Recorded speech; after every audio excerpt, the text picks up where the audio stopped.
Hello friends आउ एक नूतन video को आपको स्वागत जनाऊँ। फ्रेंड्स कालिया योजनार 2024 मसीहार जो प्रथम किस्ती बहुत शीघ्र आसवाक जाऊँगी। आपण मैंने जानी फ्रेंड्स कि कालिया योजनार जो इनस्टलमेंट गुड़िक प्रत्येक 6 मास अंतर में आपको मिलता है। वर्षରେ 2टी इनस्टलमेंट आपको अकाउंट को प्राप्त होता है।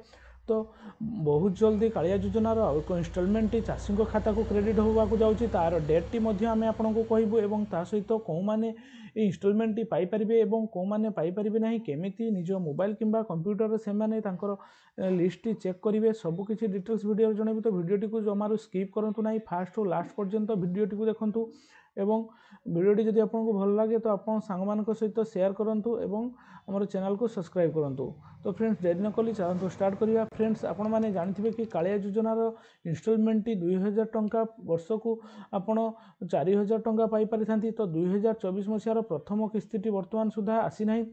आपड़ जानते कि 2023 मसीहार जो लास्ट किस्ती सेप्टेम्बर 21 चाषी अकाउंट को क्रेडिट होता। बर्तमान 2024 जो प्रथम किस्ती फेब्रुआरी जो सेकेंड वीक किंबा लास्ट वीक भितर आपन अकाउंट को क्रेडिट हम। तार डेट आम कन्फर्म हेले आपको आउ एक वीडियो रे जनईदेबू। किंतु कौ माने इनस्टलमेंट टी पाइबे तांकर एप्लिकेशन स्टाटस से केमी चेक करेंगे कि से इनस्टलमेंट टी क्रेडिट हेबो कि ना केमी जानवे ना। एथिपाई आपण मोबाइल किंबा कंप्यूटर रे आपण जेकोसी एक ब्राउजर ओपन करी एठारे टाइप करेंगे कालिया योजना स्टाटस लिखि सर्च करेंगे। सर्च कलापर आपंक पाखे जो प्रथम ऑप्शन आसुच्ची नाउ योर एप्लिकेशन स्टाटस। तो नाउ योर एप्लिकेशन स्टाटस रे आप क्लिक करेंगे। क्लिक कलापर आप कालिया योजनार ऑफिशियल वेबसाइट को आसीजिवे।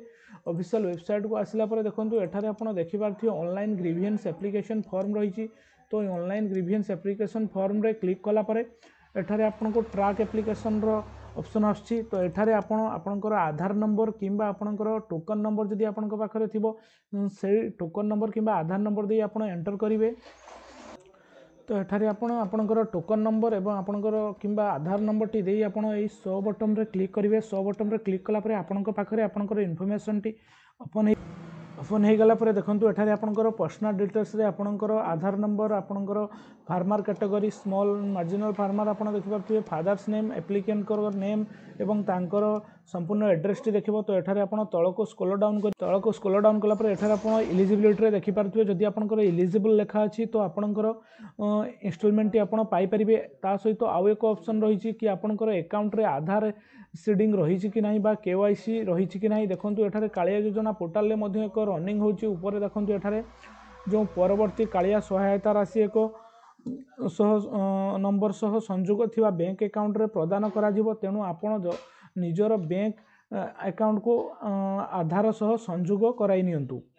तो आपण जो परवर्ती इनस्टॉलमेंट टी आपनकर बैंक अकाउंट सहित मैपिंग थिबा जो बा आधार सीडिंग थिबा अकाउंट नंबर को ही प्राप्त होबो। तो एठारे देखि पारथिबे आमे गोटे एप्लिकेंट कर देखौ पूर्व देखो तांकर अकाउंट पेमेंट जो आसुतला अकाउंट बेस रे आसुतला एबे देखो तांकर आधार बेस पेमेंट हो जाइए। तो अकाउंट बेस जदि आपनकर थिबो आपण एप्लिकेशन स्टाटस आपण चेक करंतु। जदि एमिति आपनकर अकाउंट बेस लेखा थिबो तो आपण यथाशीघ्र आपनकर अकाउंट रे आधार सीडिंग करे नियंतु बा डीबीटी एक्टिवेट करे नियंतु। जहा फल रे आपनकर भी आधार सीडिंग रे आपनकर इनस्टॉलमेंट आपण पाइबे। कारण एबे अकाउंट पेमेंट रे आपण अकाउंट बेस पेमेंट रे आपण इनस्टॉलमेंट टी पाई परिबे नाही। आपनकर अकाउंट को जो कालिया सहायता राशि क्रेडिट करा जिवो नाही। तो आपण आधार सीडिंग करैला परे आपनकर भी एई भली आधार बेस रे पेमेंट टी आपण को रिसीव हेबो। तो आशा करुँची आमर भिडटी आपको भल लगे। जदि आमर भिडटी आपको भल लगी है तो आमर एसएस क्रिएशन चैनल टी को लाइक सब्सक्राइब एंड शेयर करूँ एवं तले दिखाई बेल आइकन टी को दबाई दिंतु। जहाँफल ये नुआ नुआ भिडर नोटिफिकेशन टी आपको सर्वप्रथम मिल पार। फ्रेंड्स आज एति पुणी देखा आउ एक नूतन भिडियो रे। नमस्कार।